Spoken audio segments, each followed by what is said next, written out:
Hola a tots i totes, benvinguts a aquest primer episodi del podcast de Wesc, que en aquest cas l'hem posat de títol Wesc Inside, al qual tenim tres representants de màxima autoritat, que són el director tècnic, el David Rodríguez, que ja segur que el coneixeu, el Marc Solanes, que portarà tot el tema cistella petita, i el nostre gran formador d'entrenadors, el jefe, com Greg Popovich, David Pasqual, benvinguts a aquest primer episodi. Gràcies. Parlarem una mica dels nous rols que hi ha dins de Wesc, una mica dels canvis d'estructura, com s'afronta, com s'ha viscut una mica l'entrada al club, amb què ens hem trobat de bo i de dolent, amb què hem de millorar i amb què estem de puta mare. I llavors, la primera us farem una miqueta de preguntes individuals i després ja passem una mica a temes de debat.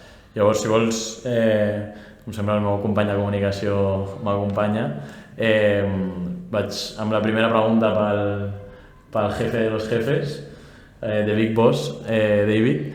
Dispara.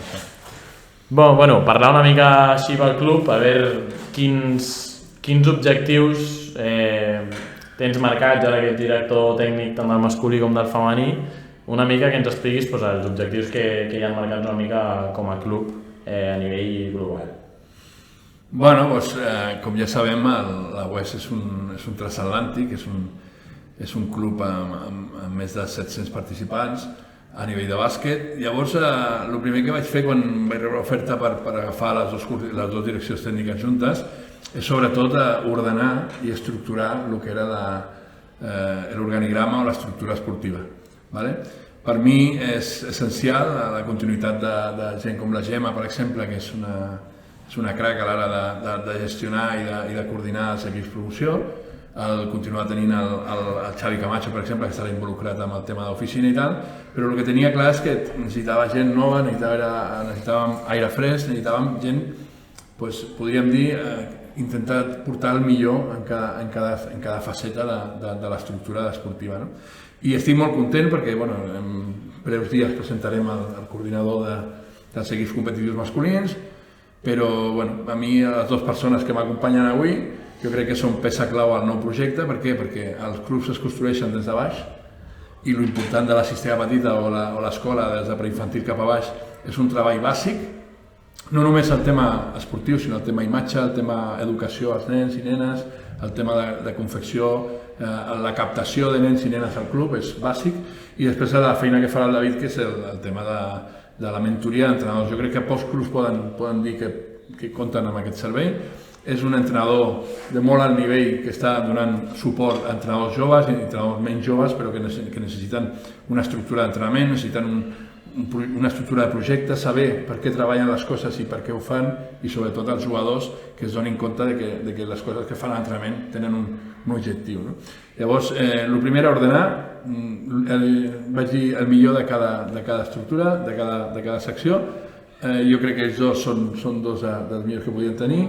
La Gemma continuarà, el Xavi, i endavant a partir d'aquí ara construir i créixer fins a ser el millor club de Catalunya o almenys del Vallès. El millor que podem, segur.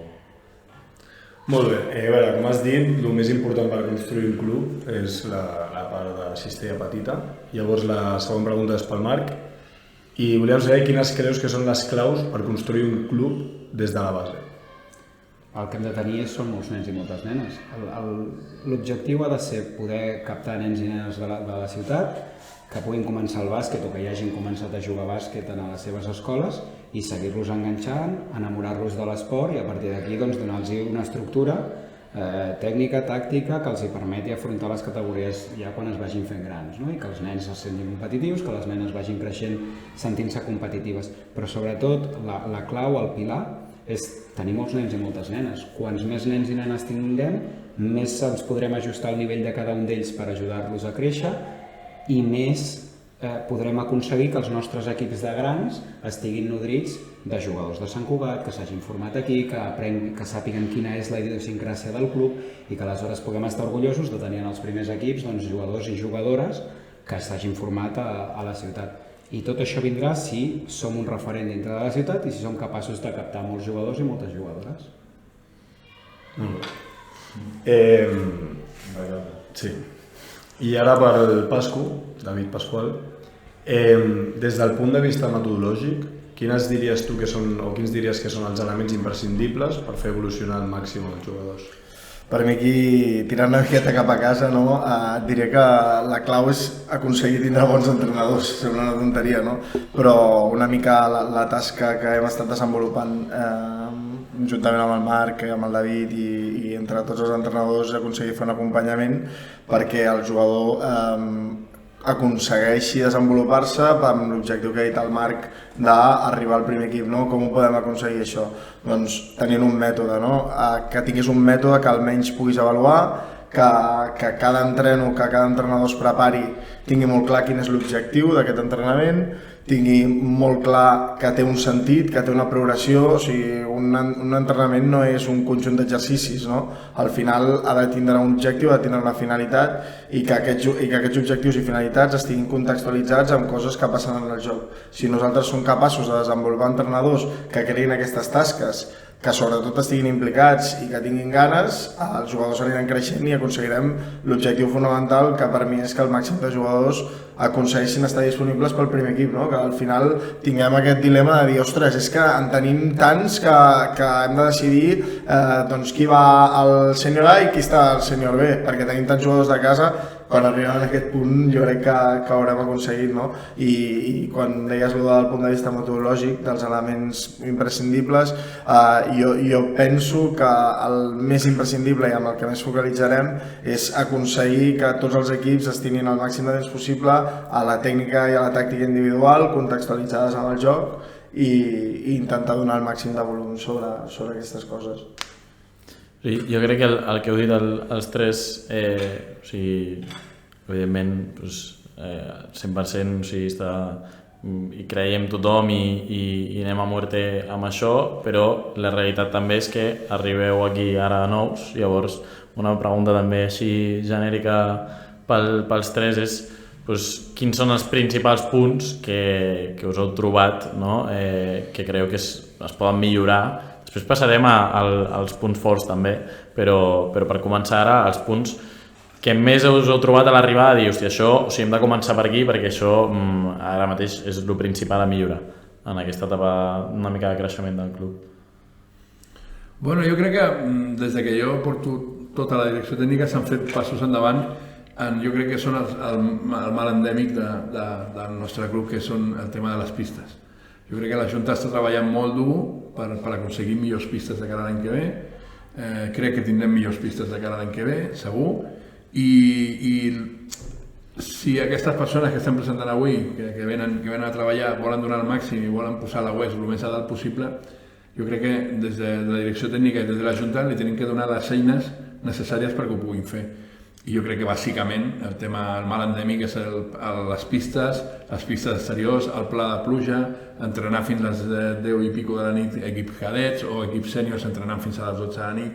Jo crec que això és el primer que tenim que millorar i s'estan donant passos per això, i després donar-li a tota aquesta gent que ve a sumar i que fa aquesta estructura esportiva, donar-li totes les eines necessàries que fins ara era una mica general, no? Fisio per tothom, preparador física per tothom, tot el que es feia sempre, les tecnificacions, per exemple, en una pista que potser no tocava massa i tal, tot això, millorar-lo perquè ells puguin fer la seva feina el millor possible. I vosaltres què us heu trobat així? Comences tu, Marc? Penso que anirem una mica en la línia amb el David Pasqual, perquè és un tema que hem parlat molt, no? Jo tinc la sensació de quan jo vaig estar al club fa 7 anys, ara el club ha crescut moltíssim en nombre d'equips, i això fa que tu necessitis moltíssims entrenadors. Quan tu necessites tants entrenadors, malgrat tots estiguin titulats i totes hagin fet el curs, els entrenadors es formen a base d'experiència, a base d'entrenament, a base d'anys de gestionar un grup, de relacionar-se amb els pares, amb els jugadors, de treballar el seu bàsquet, com és la seva relació amb la tècnica individual, amb la tàctica, etc. I penso que el club ha crescut tant i tant de pressa que hem anat deixant passar coses que no es poden deixar passar. I aleshores per nosaltres, que veníem de competir en categories més altes potser, hi ha una mica de xoc cultural, de coses que es veuen a la pista o que hi ha moments en que les veiem en entrenaments que no entenem que puguin passar, no? I això ens ha xocat molt i hem estat bastants entrenaments junts, el David i jo, i són coses que hem de començar a canviar. El que passa que canviar la cultura esportiva, em refereixo, de tot un club, costa molt, és a dir, abans el David parlava de transatlàntic, girar un transatlàntic costa molt, no? I canviar aquests aspectes, anar a cada persona, convèncer-la de que hi ha una manera millor de fer les coses, de que podem entrenar diferent, de que podem ser més competitius, totes aquestes coses que hem d'anar canviant a poc són les que més ens han sobtat, no? Jo, sobretot, el que destacaria és el que ha dit el David, que al ser una estructura tan gran no tothom arribava a tot arreu i el més important, crec que per això estem aquí tots, és per ajudar i per aconseguir remar i aconseguir que el que ha dit el Marc tindrà el màxim número d'entrenadors que estiguin preparats per poder portar qualsevol equip i tindran molt clar quina progressió tindran, que nosaltres els podem oferir un projecte, perquè al final tots som ambiciosos, no? I la majoria d'entrenadors i entrenadores amb les que he parlat, totes volen tindre una continuïtat, tothom vol tindre una projecció, tothom té somnis, no? Doncs que la UES sigui un lloc on tu puguis créixer, entens? I llavors això ara abans era penso, més complicat, no? I pel xoc cultural aquest, i sobretot una cosa que sí que ens hem donat compte, doncs hi ha moltes pistes, és que canviar la cultura és molt complicat, però és que ho hem de fer ja, no? I sobretot des dels més petits. Per mi per això és fonamental que el minibàsquet estigui al nivell més alt, no? I bastant al Marc, no tinc cap dubte que serà així. Parlem molt d'entrenadors, però ja no només és entrenadors, no? Hem vist entrenaments on hem vist pares a la pista. Sí. Són coses que si nosaltres volem fer un projecte seriós, que nosaltres volem construir bàsquet no només tècnic-tàctic, sinó a nivell de valors, a nivell de cultura esportiva, nosaltres no podem permetre que un pare, encara que sigui de bona fe, perquè mai ha sigut de mala fe, sinó és entro a la pista perquè he de dir-li no sé què a l'entrenador i tal. Hem d'explicar que la pista és sagrada, la pista és pels jugadors i la pista és per entrenar. I si tenim més estona de pista per entrenar, entrenarem més estona. I aquestes cosetes les hem de transmetre a les famílies, les hem de transmetre als entrenadors, les viuran els jugadors des de petits, i aquí és una mica la clau, no? De que ja vagin creixent, i potser un jugador no arriba després al primer equip, però arriba júnior i se li ha despertat el coquet de voler entrenar. Com que ell ha estat educat en aquesta cultura, doncs aquell jugador o aquella jugadora ara poden començar a enganxar els petits, no? Aquell jugador vagi amb el premini o aquella jugadora se'n vagi amb les nenes preminis i tinguin un referent, no? Tot això ho anirem construint a base de temps. Hi ha algunes coses que les hem de canviar ja, i hi ha unes altres que són una qüestió d'anar fent. Bueno, sobretot això, entendre que formem part d'un club, no? Que al final, o sigui, una frase que hem sentit tots, no? Els meus jugadors, no, són els jugadors del club, són els entrenadors del club, o sigui, aconseguir aquesta cultura, aquesta manera de treballar i d'estar content. Amb el Ferran ho hem parlat moltes vegades, ho vam parlar fa 3 setmanes, no? Que anava a veure els cadets del Xavi i deia, hòstia, és que em sento part d'això, no? Doncs aconseguir aquesta cultura per mi és el més important, i sobretot tots els valors que et pot aportar el bàsquet, d'exigència i de competició i de frustració, tots aquests valors són valors que l'endemà, quan tu te'n vagis a treballar, no només en el bàsquet, a la vida en general, et frustraràs perquè hi haurà coses que no dependran de tu, t'hauràs esforçat molt i potser aquell dia tocarà que juguis 0 minuts, són coses que passen i que l'esport és un motor que t'ajuda a gestionar-les, perquè no serà la primera vegada que t'ho trobis, sinó la primera vegada que et facin fora d'una feina no sabràs gestionar, m'entens? I penso que això és molt important. I més, si un club és un club gran, no és només a nivell esportiu, ¿vale? Un club gran té una imatge, o sigui, aquestes persones, tots els coordinadors, treballaran perquè no només els nenes facin bé la pista, sinó que vagin ben equipats, que tinguin una imatge envers l'àrbitre o envers els rivals o envers el públic. Un club, quan tu veus la imatge, una bona imatge, el club és gran però la imatge també que dona, no?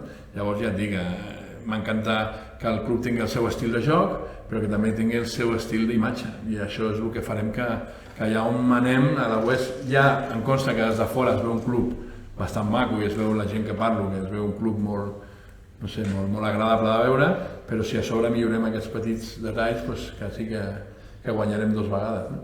I totes aquestes coses que evidentment hem parlat ara una mica de coses que us heu trobat a millorar, a treballar, tal, també potser és més difícil a vegades dir-les, però quins punts més forts us heu trobat o que diu, hòstia, això està molt bé i s'ha de potenciar, o sigui, m'he arribat aquí i això de puta mare. Jo ho tinc molt clar. Penso que el volum d'entrenadors joves que tenim és una barbaritat. O sigui, d'entrenadores. O sigui, més de 20 entrenadores, o 25, em sembla, no sé quin número daríem, però 25 no és així.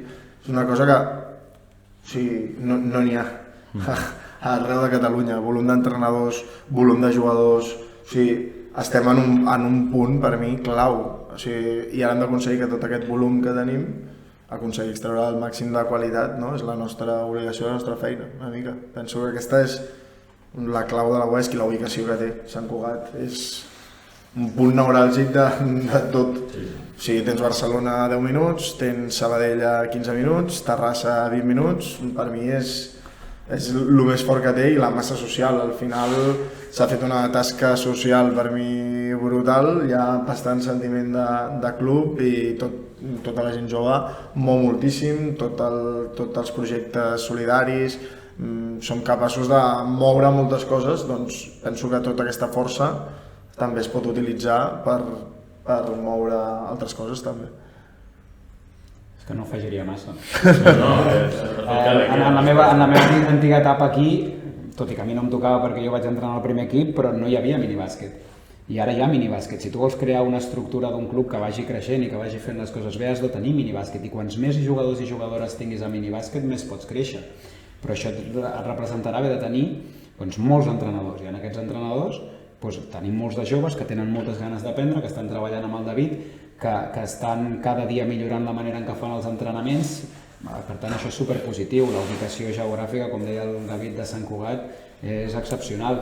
El nivell de renda de la ciutat és una cosa en la que hem de veure com una fortalesa, perquè podem fer coses, podem arribar a fer coses que potser altres clubs amb menys recursos no poden fer i que famílies d'altres llocs potser no es poden permetre. Clar, tot això són punts a favor nostres. Que si no tinguéssim molts punts forts, segurament no estaríem aquí parlant d'això.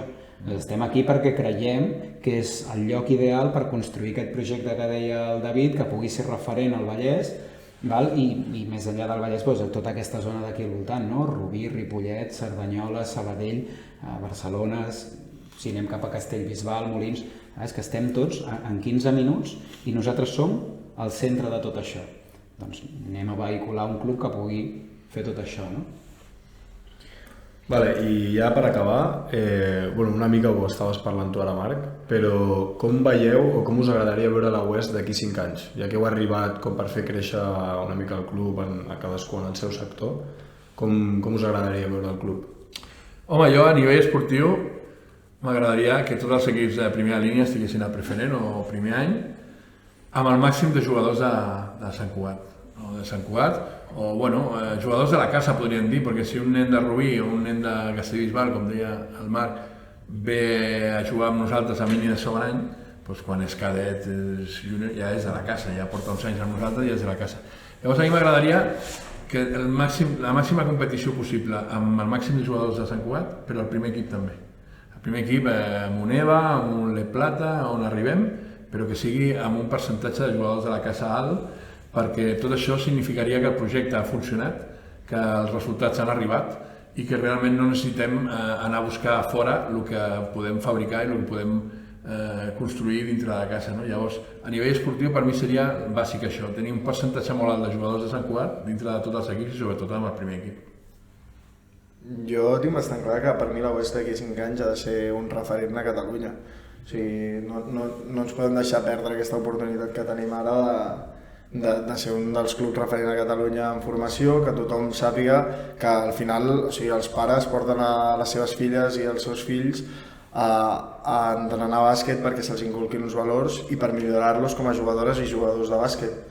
Si nosaltres aconseguim ficar la UESC com a un club referència amb això, per mi seria un dels objectius, encadenat amb el que deia el David, d'aconseguir el màxim de competitivitat, de generar uns vincles, de generar un entorn que porti a que tothom vulgui estar aquí. no? I al final jo penso que aquesta és una de les claus i per mi un dels somnis, parlant una mica de la meva banda, seria que tots aquests equips estiguessin liderats per tots els entrenadors joves que tenim al club, perquè al final sou la base, o sigui, sou el que ens doneu de menjar. I que si comencem fent un bon treball, com ha dit el Marc, amb un jugador o una jugadora que comença a pre-mini i arriba fins a júnior i es vol dedicar a entrenar, que d'aquí 5 anys tots aquests entrenadors, com que els seus entrenadors ja els hi han inculcat aquestes ganes i aquesta passió pel bàsquet, també vulguin seguir vinculats al club. Jo he tingut molts amics que ja no estan jugant però segueixen vinculats al club, com a pares, com a delegats, com a aficionats, i tenen, ara estàvem veient unes fotos de fa 50 anys i me'n recordo de l'Edu Ortega, del Dani Salvat, del Manu, de tots els que eren els meus referents del primer equip, de tots els que van ser entrenadors del primer equip, de tots els que van ser els meus entrenadors de formació, i encara guardo un grandíssim record i tothom li té una estima al club increïble, no? Això també crec que és una cosa que d'aquí 5 anys m'agradaria que es projectés. A mi m'agradaria que d'aquí 5 anys, quan ens escriuen famílies per entrar a l'escola de bàsquet, els hi poguéssim dir que no tenim plaça. I m'agradaria que totes les generacions, tant de masculí com de femení de minibàsquet, pre-mini i mini, les tinguéssim tots com a mínim doblades, és a dir, tinguéssim dos equips de cada edat, no? I no tinguéssim, ara estem intentant fer un pre-mini femení per la temporada que ve i tenim diferents jugadores que estan interessades, però no tenim la generació, no? L'hem de construir. Doncs a mi m'agradaria que tot això sortís natural des de l'escoleta i que fos natural pels jugadors que juguen a bàsquet a la ciutat de començar la seva escola o començar la nostra escola, però anar-se sumant en el nostre projecte. M'agradaria d'aquí 5 anys, una mica en la línia del que deia el David, que hi haguessin entrenadors de la casa als quals no els poguéssim oferir el que el seu nivell d'entrenador es mereix, perquè en tenim tants que els hem fet créixer massa, no? I aleshores m'agradaria que hi haguessin entrenadors que haguessin de venir i dir, mira, és que jo em veig capacitat ja per portar certes categories, que li fa il·lusió, etc. I que nosaltres diguem, és que els que tenim aquí són tan bons que no... Saps? I que d'alguna manera comencéssim a exportar talent en aquest sentit. I sobretot m'agradaria molt, molt, molt d'aquí 5 anys no ser-hi jo en el meu lloc i que algun dels entrenadors de Cistella Petita que estan ara i vagin creixent millorin tant que el David no tingui més remei que dir, Marc, mira, ja no comptem amb tu perquè hi ha una persona més preparada, que és de la casa, que és de Sant Cugat i que pugui agafar el meu rol, no? Voldrà dir que si nosaltres ens fem prescindibles haurem fet molt bé la nostra feina. I jo crec que això és com hauria de ser almenys la Cistella Petita d'aquí 5 anys. Molt bé, doncs dit tot això i ja havent tocat una mica totes les àrees i aquests temes, doncs ho tancarem aquí aquest primer episodi del West Inside. Us agraïm que hagueu vingut aquest temps a explicar-nos una miqueta el nou projecte, la nova estructura del club i esperem que d'aquí 5 anys tot això es compleixi. Vale. Tornem a fer un altre West Inside de vosaltres. Exacte. I que segueixi el Marc. El següent insight és estructura de comunicació nova o com? Farem un mail de sols. Ho posarem nosaltres allà. Exacte. Si voleu. O sigui que moltes gràcies i gràcies a vosaltres per veure'ns. Gràcies. Gràcies. Gràcies.